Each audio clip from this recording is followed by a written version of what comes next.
Was geht ab, meine kleinen Russ? Hier ist Rahim. Ihr habt richtig gehört, hier ist Rahim. Ihr seid für den krassesten Musikanalyse, Reaction, Mashup, Produktions, Behind the Scenes, alles Kanal. Leute, die letzten Tage sind so krass. Ich mache auch viele Videos, aber ihr seid auch so aktiv. Ihr schreibt so viel in die Kommentare, ihr seid so krass am Abonnieren. Ihr gebt mir Tipps, was ich mir anhören soll. Ihr gebt mir Background Footage, Infos, wer, wie, wo, was. Und was ganz Neues für mich, K-Pop, Alter. Ich hatte K-Pop gar nicht so... Ja, ich wusste, es gibt K-Pop. Ich habe auch schon mal von BTS gehört. Aber Alter, wie krass sind die denn in Sachen Produktion? Die haben Produktion, da können wir hier in den deutschen Pop-Mainstream-Produktionen, da können wir uns eine dicke Scheibe von abschneiden, weil, wow, Alter, das ist wirklich, die fahren da Sachen qualitativ und genremäßig, die machen da einfach mal, in einem Song sind da so Techno-Elemente drin, die bringen das noch zusammen mit Rock und dann rappt da einer seinen Part einfach weg. Leute, guck mal, die Abozahlen, 13.987. Ihr seid so fleißig hier am Abonnieren, das geht richtig ab die letzten Tage, aber ich habe trotzdem ein Problem mit euch. Oder mit mir selbst. Dieses Paket. Es stellt das ganze Studio zu, naja, fast. Es steht auf jeden Fall im Weg und ich möchte es unbedingt auspacken, denn da ist etwas drin, was ich mit euch teilen möchte bei 10.000 Abonnenten, aber wir sind erst bei 8.517. Ich würde das so gerne mit euch zusammen aufmachen, dieses Paket, und ich dachte, naja, vielleicht auf Instagram live oder so storymäßig verpackt, dass das interessant ist, wenn wir das zwischen uns machen. Deswegen, oh, da ist einer dazugekommen. Oh, 2 sogar, seht ihr? Danke!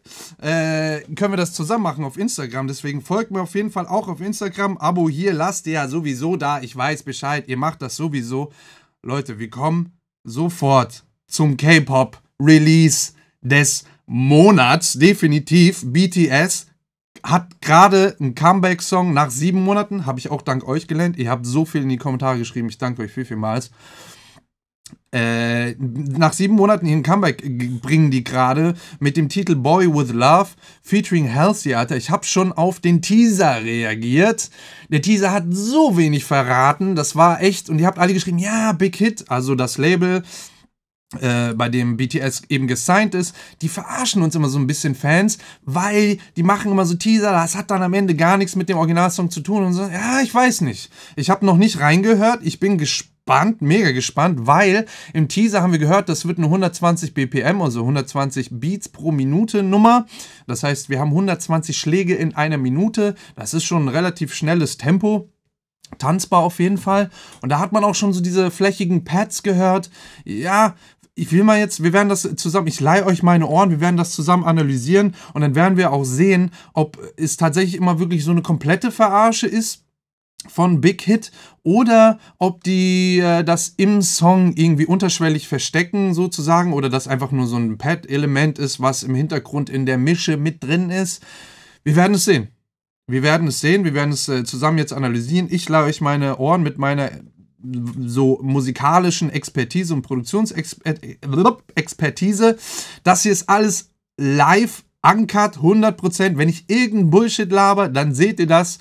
Also, und wenn ich jetzt hier mir irgendwas ausdenken oder finden würde, dann wäre das, also, ne, das ist hier wirklich 1:1. Das Einzige, was fehlt, ist, dass es einen Live-Chat gibt. Aber ich habe mir auch schon überlegt, das live zu machen.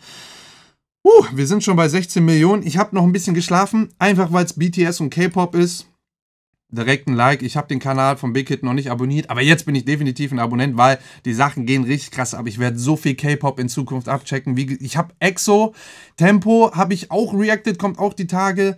Blackpink, Du habe ich reacted. Ihr habt NCT und so weiter und so weiter. Ich habe alles aufgeschrieben. Ich habe so eine lange K-Pop-Liste, die ich auf jeden Fall durcharbeiten werde. Es wird Minimum jeden Tag, ab jetzt wird ein K-Pop-Reaction-Video kommen. Also, abonniert fleißig, ihr wisst Bescheid. Ich bin gespannt, ich bin so gespannt. Seid ihr bereit? Seid ihr bereit? Da kam gerade noch einer dazu. Danke.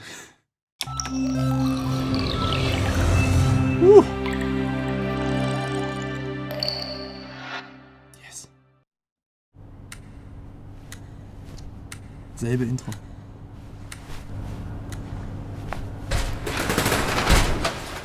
Das war ja auch ein Teaser. Das war auch ein Teaser.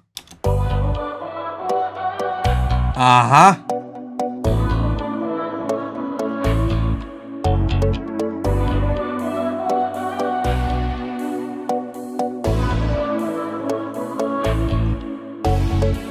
모든 게 궁금해하실 day.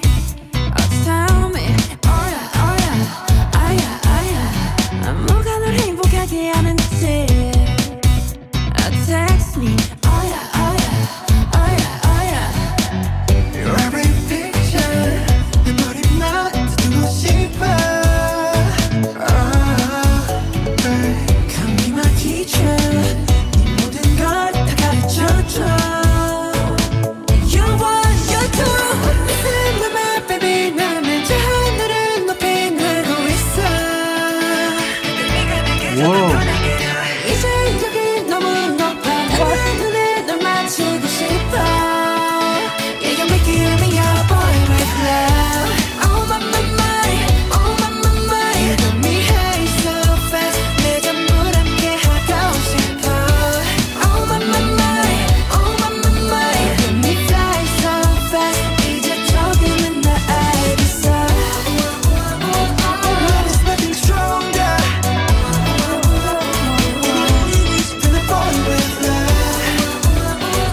Love is nothing stronger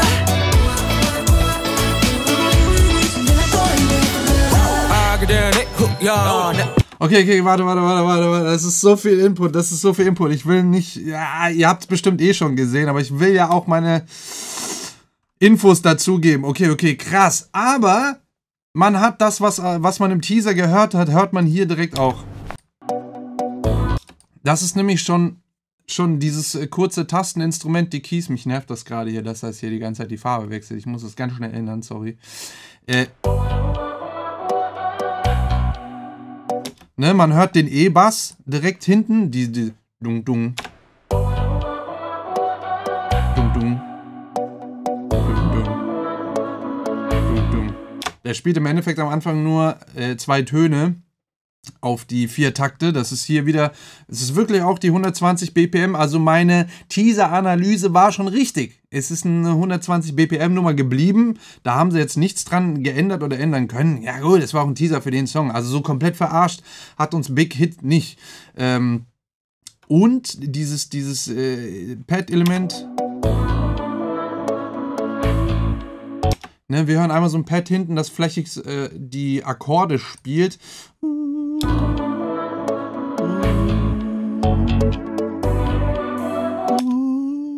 Also auch in diesen 2 Tönen.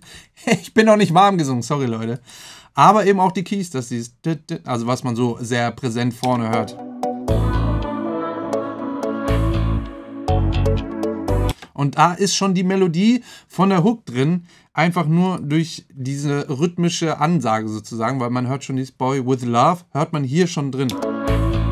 Boy with Love. Ne? Das ist schon, da wird schon für den Ohrwurm gesorgt. So wird eingepflanzt.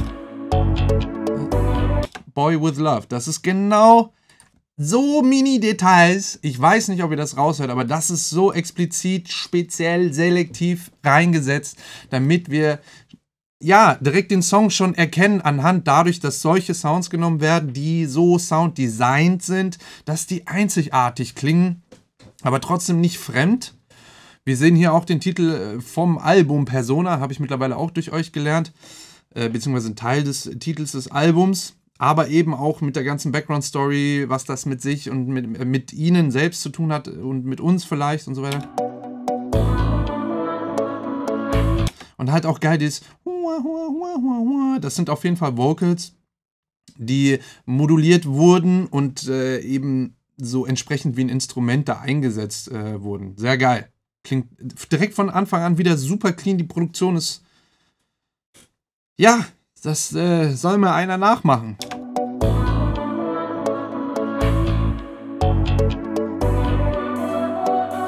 Da sind, hinten kommt sogar noch ein Pad dazu, was so ein High-Cut-Filter immer wieder so rein und raus hat. Ne,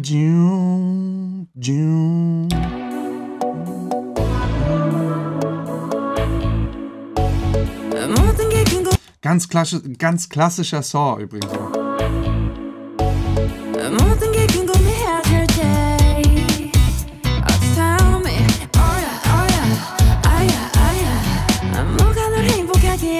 Sehr emotional gesungen schon, ne? So.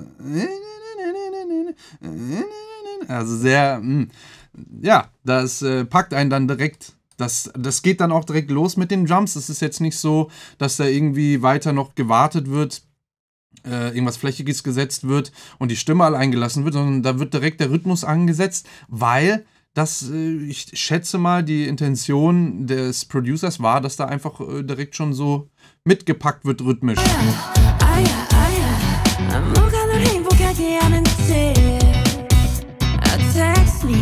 Und da hört ihr jetzt auch noch eine E-Gitarre, die rhythmisch da angelegt ist.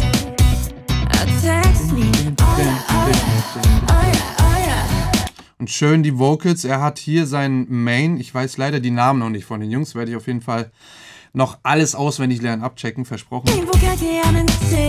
Ne, er singt die Main und dann die anderen Jungs vermeintlich. Das, ja, wenn man die Stimmen unterscheiden kann, würde man das genau wissen. Ich kann das noch nicht. Es kann aber auch sein, dass er selber die Doubles gesungen hat. Die sind dann immer schön rechts und links gemischt, damit die wie so ein Chor wirken und dieses Oh yeah, oh yeah, oh yeah, oh yeah ebenso schön von außen reinkommt mit Reverb drauf.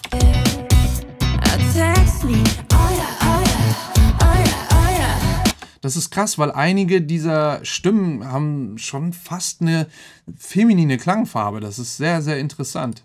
Das ist schon sehr hoch, wie die singen. Also relativ atypisch für Männer. Aber dadurch haben die halt im Mix wahrscheinlich auch, ja, ich denke, so ihren guten Platz.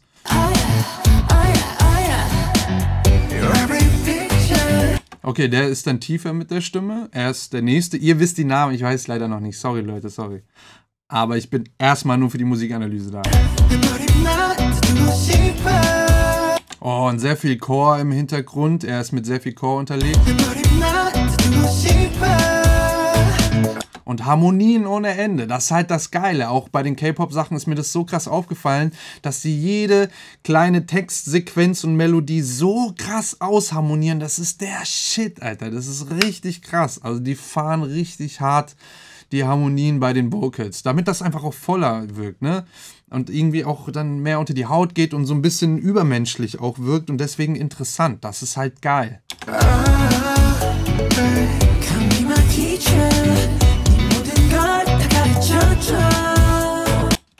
Das ist schon, wie die das singen, so schön soft und so gehaucht relativ und so sehr persönlich und intim. Das trifft einen ja sofort. Da hat man ja gar keine Chance, irgendwie sich abzuwenden.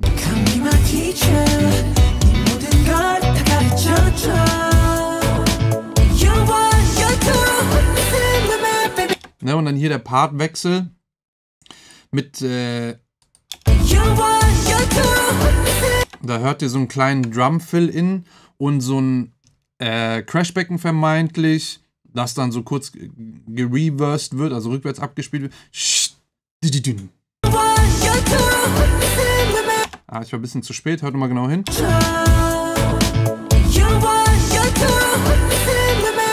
Und dann so ein ganz kurzer kleiner Crash, damit wir wissen, jetzt ist der nächste Part. Jetzt ist der nächste Part. Ne, die Drums alles weg. Nur noch harmonische Instrumente, die da laufen. Und ja, so ein Becken. Ja, das ist ein Becken, das wir da hören. Ich höre es rechts. Setzt euch Kopfhörer auf, wenn ihr die Analysen mit mir guckt. Auf jeden Fall. Lohnt sich definitiv. Wo dann einfach nur noch die das sind die Viertelschläge. 1, 2, 3.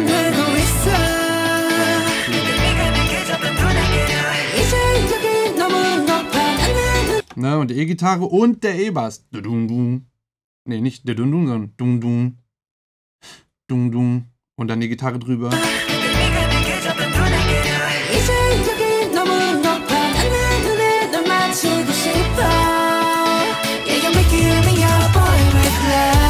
Ja, und dann klassischen Drum-Fill-In zum nächsten Part. Ne?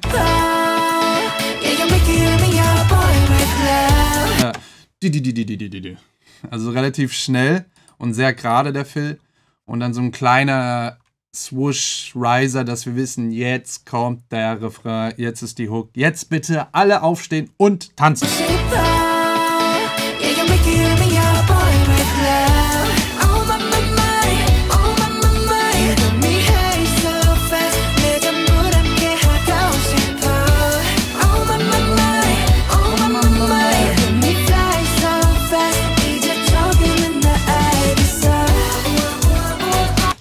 die Hook ist, das ist halt geil. Die fangen direkt mit einem Element an, was sowieso schon Ohrwurm ist.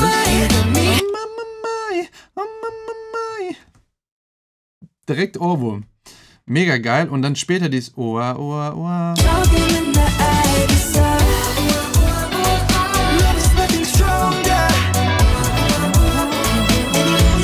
Halt auch, ja, sind 2 eingängige Ohrwurm-Elemente, also auch ein bisschen atypisch, würde man in der internationalen Produktion wahrscheinlich nicht machen oder hat man zumindest noch nicht so oft gehört, weil das sind Sachen, die reichen für 2 Songs.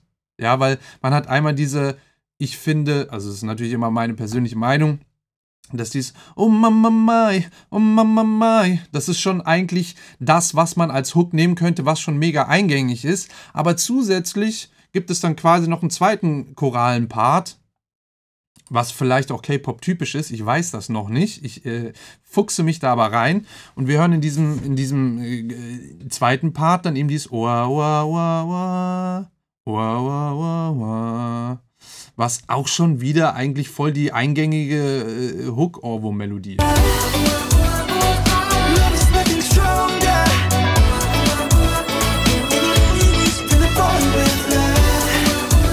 Ey, die Tänze sind mega geil, ne? Das ist halt auch krass bei diesen K-Pop-Groups und Bands. Mega nice.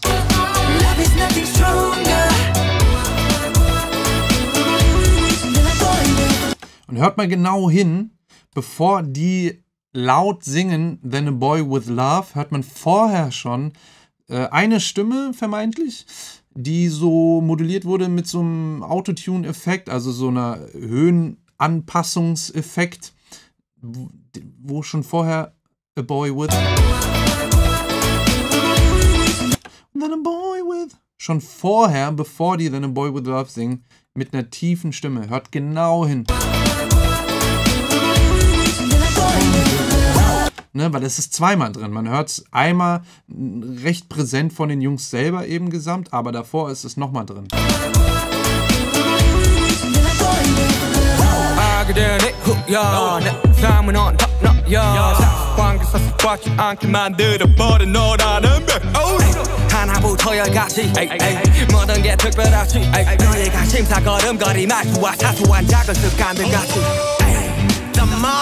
너무 작다 내가 영웅이 된 거라고 난 말했지 운명 따윈 전부터 내게 아니었다고 세계의 평화 거대한 질서 그저 널 지킬 거야 날. Okay, das war jetzt der Rap-Part, beziehungsweise waren es 2. Aus dem zweiten Refrain raus geht es hier in Rap-Part.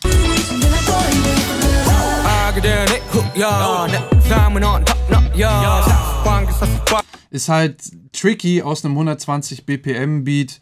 Haben die das so ein bisschen, geht das so eine Halftime rein vom Groove her.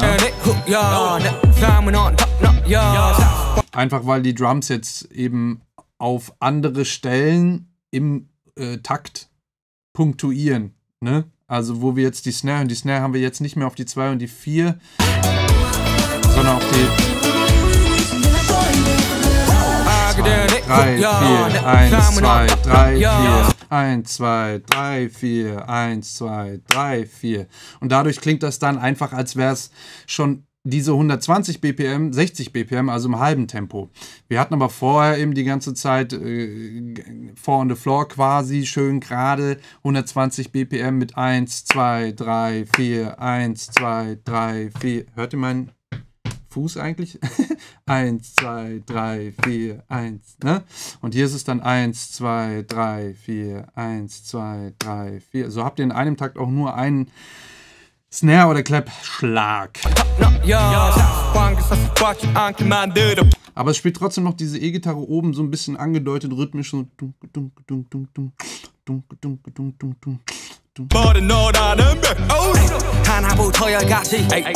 Jetzt die Hi-Hats. Aber auch nicht zu laut, ist jetzt nicht plötzlich ein Trap-Song oder so, sondern alles so, dass es trotzdem kompatibel mit dem, was vorher und nachher war, ist. Und witzig, bei seinem Rap-Part wird das Tempo von diesem vermeintlichen ja, von diesem Halftime-Rhythmus, nicht vermeintlich, es ist ein Halftime-Rhythmus, wird dann wieder gewechselt auf den normalen, ne, wo wir dann die Clap eben auf die 2 und die 4 haben.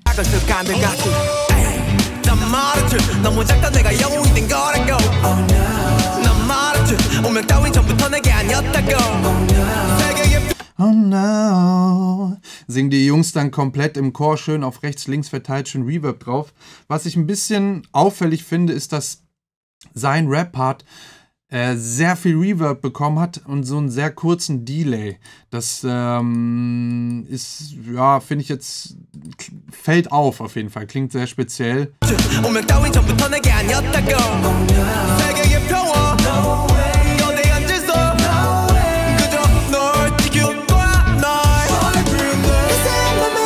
Ne, und dann hier wieder die Einleitung zum nächsten Part im Arrangement.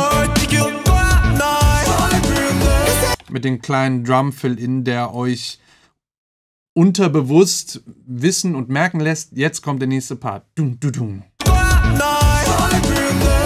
Ne, ist ein Di-Di-Di-Di. Ist das, okay. Die spielen immer sehr gerade. Ich dachte, das wäre ein bisschen rhythmischer gewesen.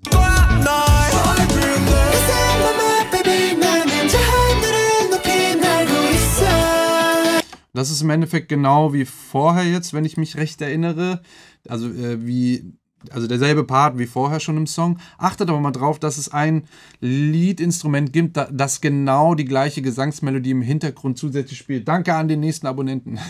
Das Instrument spielt genau die Leadmelodie im Hintergrund. Also das spielt ein Instrument genau.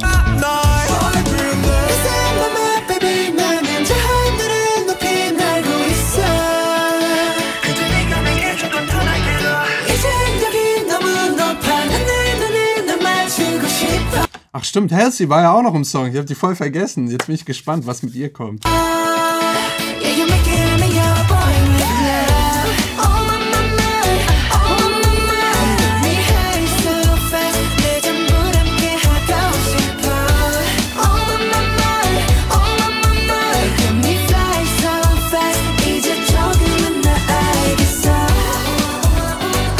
Geil!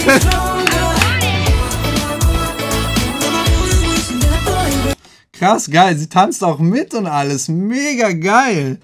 Das ist ja Hammer. Das ist ja geil. Das ist ja richtig geil. Ja, sie singt direkt den Chorus mit, jetzt endlich mal. Ich dachte schon, ich hab's voll vergessen, dass sie mitmacht. Geil. Mir ist nur aufgefallen, dass, ich weiß nicht, ob es vorher auch schon der Hook war, dass eben Offbeat so ein Beckenschlag immer kommt. Das ist so ein Disco-Rhythmus eigentlich. Da merkt man, dass es eine Tanznummer sein sollte. Und das habe ich schon im Teaser gesagt. Ich habe das schon im Teaser genauso analysiert. Es wird eine Nummer, die schon tanzbar werden wird. Ich habe es euch gesagt. Hier auch ganz klar der Fill-In wieder. Ey Leute, wenn ich euch zu oft anhalte, schreibt mir das in die Kommentare. Aber ich gehe mal davon aus, ihr kennt die Videos sowieso schon. Und hier geht es wirklich um die Musikanalyse. Ich zeige euch Sachen, die ihr vielleicht so noch nie gehört habt aus dem Song. Also nehmt es mir nicht böse. Das ist so das, wovon ich ausgehe, dass ihr die Songs eh schon kennt. Ihr braucht das jetzt nicht alles an einem Stück von mir zu sehen.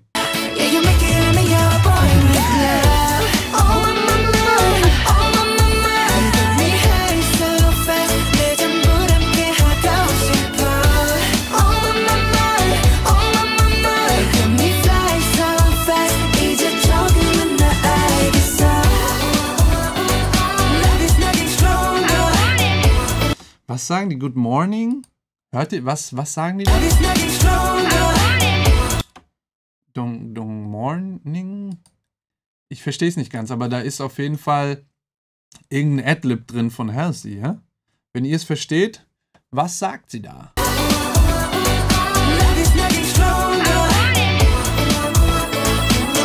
Don't want it?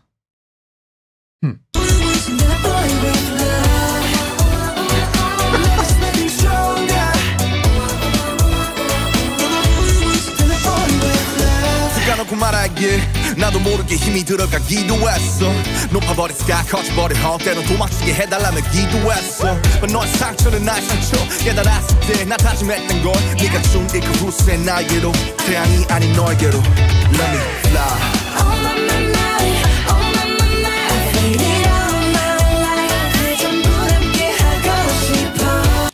Okay, das war jetzt nicht kein Dance Break oder sowas. Es war jetzt eigentlich schon ein C-Part, wo nochmal Rap reinkam.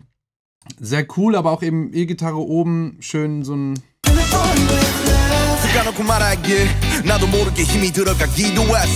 Auch so was Klingelmäßiges, Bell-mäßiges. Ihr habt das so ein Hand... Mann.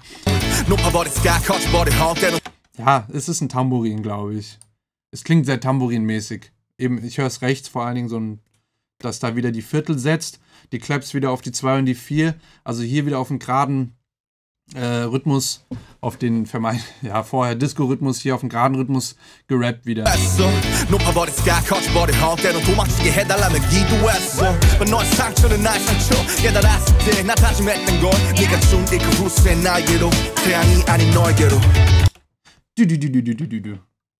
Ganz klassischer Drumfill.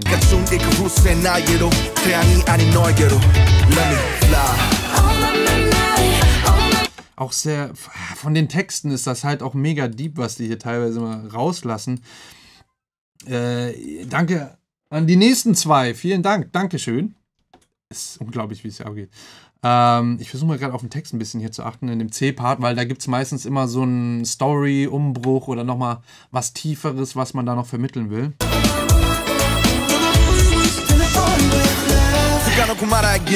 나도 모르게 힘이 들어가기도 했어 높아버린 sky 커져버린 헛 때론 도망치게 해달라며 기도했어 너의 상처는 나의 상처 깨달았을 때 나 다짐했던 걸 네가 준 이 그곳에 나에게로 태양이 아닌 너에게로 Oh, ich bekomme gerade Gänsehaut, okay.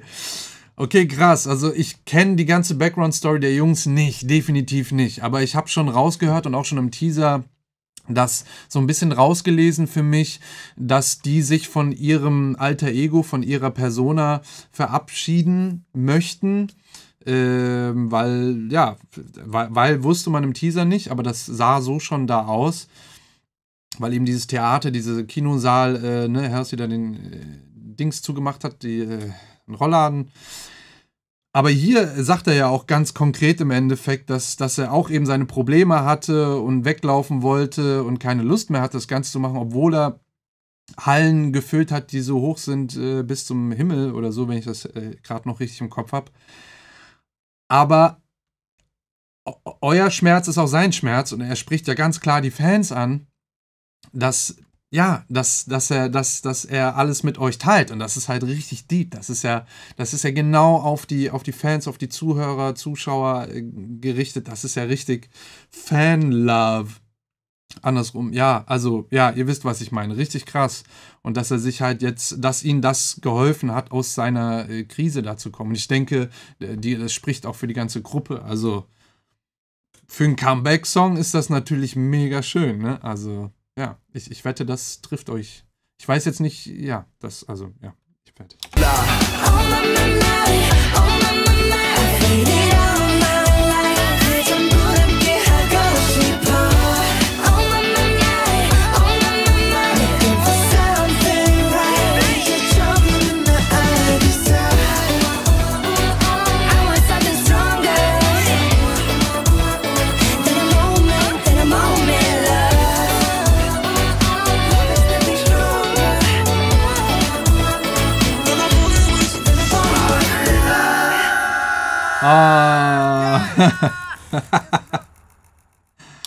Geil, schön. Richtig. Klassisch am Ende noch Boyband-mäßig den letzten reingehauen. Also in der letzten Hook ist auf jeden Fall Halsey auch nochmal etwas mehr zu hören, etwas mehr Mix drin. Auch in den Chören sogar tatsächlich auch mehr drin. Das war in der Hook vorher nicht der Fall. Aber krass, dass sie gar keinen Part bekommen hat und keinen Part gesungen hat. Finde ich interessant. Da sieht man, wie groß BTS ist. Wissen wir, also ich weiß es mittlerweile auch, dass sie dann so einen internationalen Künstler wie Halsey nur in der Hook mitsingen lassen. Das ist halt schon krass, das ist ein Statement und krass, dass sie das auch mitmacht.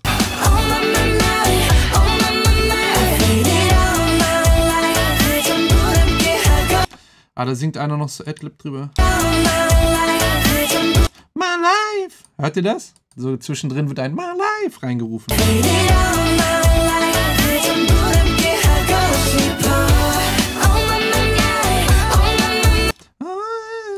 Also ein paar Adlibs macht sie auch noch rein. Was mich jetzt interessieren würde, ob man sie vielleicht doch in der ersten Hook gehört hat, aber sie nur leiser gemischt war. Lasst nochmal zurückspulen. Ich weiß, wir sind schon bei 30 Minuten, Leute, aber das ist so eine große Produktion, die braucht einfach Zeit, analysiert zu werden. Und das ist sogar nur mein Ersteindruck. Wenn ich das jetzt hier nochmal komplett auseinanderrupfen wollen würde, wird das noch länger dauern. Aber lasst mich wissen, ob euch das gefällt, wenn ich so lange Analyse mache. Ich habe übrigens Aviciis Song SOS auch 30 Minuten gemacht, obwohl das so ein vermeintlich simpler Song ist. Das sind einfach internationale Produktionen. Da steckt so viel Detail und Mühe drin, das kann man nicht mal eben in 10 Minuten abhandeln. Ich wollte die erste Hook. Ah, sie ist ja auch schon am Anfang drin.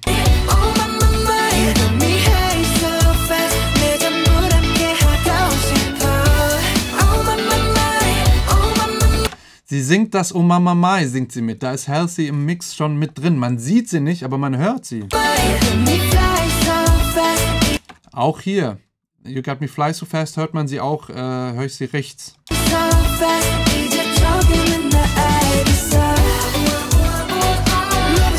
Und hier singt sie ja auch mit. Sie ist überall schon in der ersten Hook drin, aber anders gemischt. Also sie hat andere Parts bekommen und nicht ganz so laut, nicht ganz so präsent gemischt. Krass, und die haben das einfach von Hook zu Hook, haben sie immer weiter nach vorne gesetzt. Warte mal.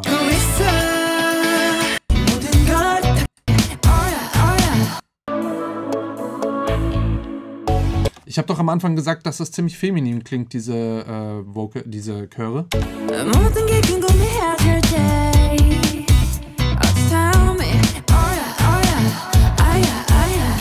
Die singt hier auch die Oh Yes mit. Da ist auch Halsey drauf. Ich habe doch vorhin gesagt, das klingt sehr feminin am Anfang. Das muss Halsey sein.